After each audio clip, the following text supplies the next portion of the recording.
With the first game of the Cup ready to kick off, calls for officials to address a raft of human rights concerns grow louder. So, how did the FIFA president respond? Today I feel Arab. Today I feel African, gay, disabled, a migrant worker. In a rambling speech, the FIFA boss defended the harsh conditions faced by migrant labourers building Qatar's stadiums, drawing on his own experience of being a migrant and of being a redhead. As a child, at school, I was bullied because I had red hair and I had these red, how do you call them? Freckles. Freckles. Freckles. Sorry? Freckles. Freckles. You see, I don't even know the term. I was bullied. Qatar's zero tolerance stance on homosexuality also ignited worldwide protest. We're here to take a stand against the dictatorship in Qatar. Comedian Joe Lycett calling out David Beckham for his multi-million-dollar deal with the Qatar World Cup, issuing a unique ultimatum. If you end your relationship with Qatar, I'll donate this 10 grand of my own money to charities that support queer people in football. However, if you do not, at midday next Sunday, I will throw this money into a shredder. Meanwhile, on the ground, for some punters, things have gotten off to a rocky start. Turn the taps on, bit of dirty water coming through, but once that flushed through, it was all right. OK, well, at least there's still beer, right? FIFA announced this morning that beer will be banned at all games. Don't have alcohol is not good too, because World Cup is a party of the world. Beer is, of course, we need. Of course, it's a necessary thing. Well, as long as nobody's offering to be crucified. You can crucify me. I'm here for that. Come on, Gianni. How can we enjoy the World Cup now? You lock yourself down, you go into your room, you cry. And football commentator and human rights advocate Craig Foster joins us now. Craig, can you actually tell us what on earth the FIFA president was talking about there? Look, that was one of the most bizarre rants, as you rightly pointed out, and it's also horrendous comments by him. I mean, to conflate, his experience in a private school in Switzerland, and whichever respect he was bullied, whether it's his freckles or his hair, to the oppression and criminalisation of the LGBTI community. In fact, thousands of deaths of migrant workers is just absolutely disgraceful.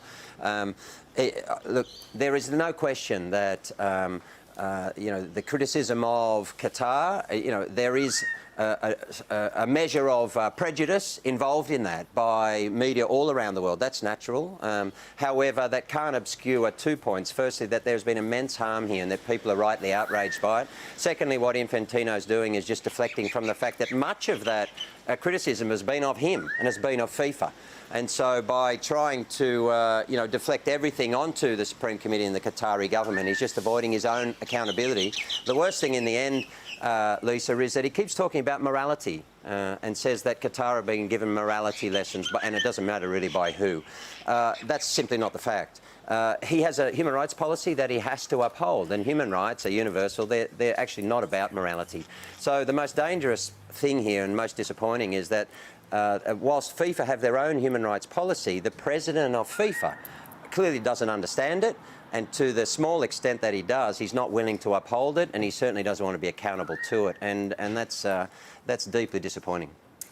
David Beckham is being paid $266 million to be the ambassador for the World Cup, but also to spruik Qatar as a travel destination. Now, what are your thoughts on this? Yeah. And do you think that will change people's opinions of him? Yeah, I think it has already. What we picture David Beckham as has, I think, irreparably been damaged. And the reason is there's thousands of former players and greats of the game rushing into Qatar to be paid considerable amounts of money and to be silent. And the vast majority of former players around the world, sadly, have not said anything. Football as a game globally, I don't think is well served by its former players as social justice advocates, if you like. Many other sports are, and we've got a long way to go in that respect.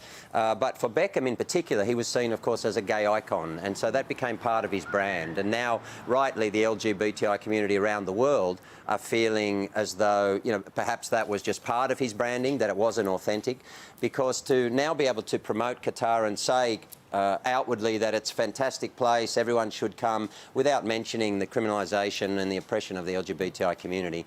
Clearly that's contrary to all the statements he's made in probably the last 20 years.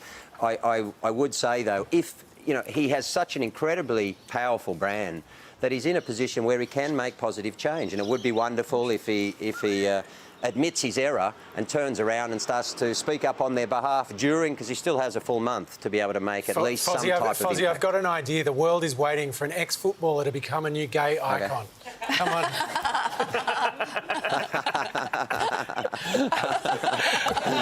Yeah, great idea. Yeah. He's not putting his hand up. Good one, Fozzie. Thank you so much. Good to chat to you. OK. My pleasure. I think that made him feel really uncomfortable. Yeah, I did not know where to go after that. He went bright red. You should threaten to shred $10,000 if he doesn't do it. Yeah.